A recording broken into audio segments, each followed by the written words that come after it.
ইসলাম হলো আমাদের সমাধান। গণতান্ত্রিক পদ্ধতি এবং ব্রিটিশ পদ্ধতি, ইউরোপ আমেরিকার পদ্ধতি, এই পদ্ধতিতে আমাদের সমাধান আসবে না।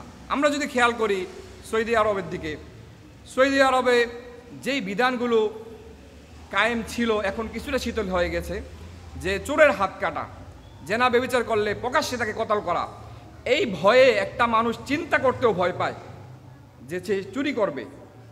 এই ভয়ে একটা মানুষ জেনা ব্যভিচার করতে ভয় পায়, একটা মেয়ের সাথে কথা বলতে ভয় পায়, পরকীয়া করতে ভয় পায়। তো এই বিধিবিধান, আল্লাহ তাআলার হুকুম, কোরআনের আইন যদি বাস্তবায়ন হয় তাহলে মানুষগুলো বিরত থাকবে কিনা ভয় পাবে। একটা চোরের যখন হাত কেটে দেবে 5টা চোর বিরত হয়ে যাবে।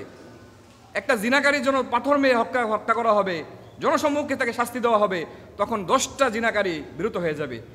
আমার একদিনের খায়েশ থেকে মুক্ত হতে না পারলে আমার জীবনটা চলে যাবে।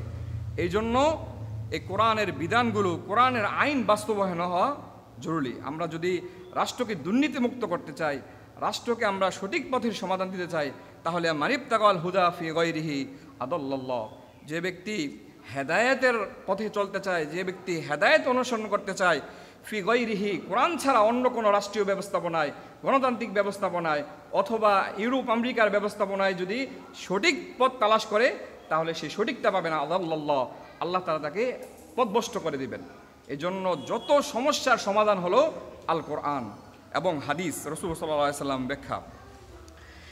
আমরা বর্তমানে জেনে শুনে, বুঝে না বুঝে অসংখ্য পাপের সাথে লিপ্ত, অসংখ্য গুনাহের সাথে লিপ্ত, অসংখ্য হারামের সাথে লিপ্ত।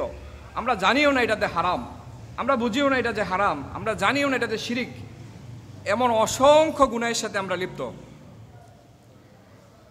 ঠিক এমনইভাবে আল্লাহ তাআলা পবিত্র কালামুল্লাহ হাকিমে বলেন, আফাতুমিনুনা বিবাদিল কিতাবি ওয়া তাকফুরুনা বিবাদ।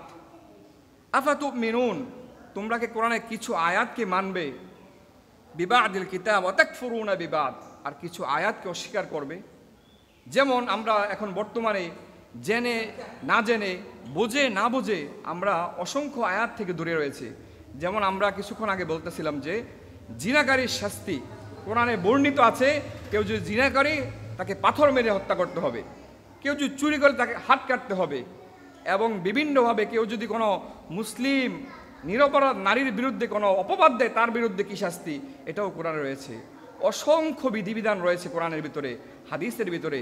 এই বিধিবিধানগুলো আফাতুমিনুনা বিবাদিল কিতাব, আমরা তো মুমিন, কিন্তু আমরা যে বিধিবিধানগুলো সহজ আমাদের কাছে এটা গ্রহণ করি।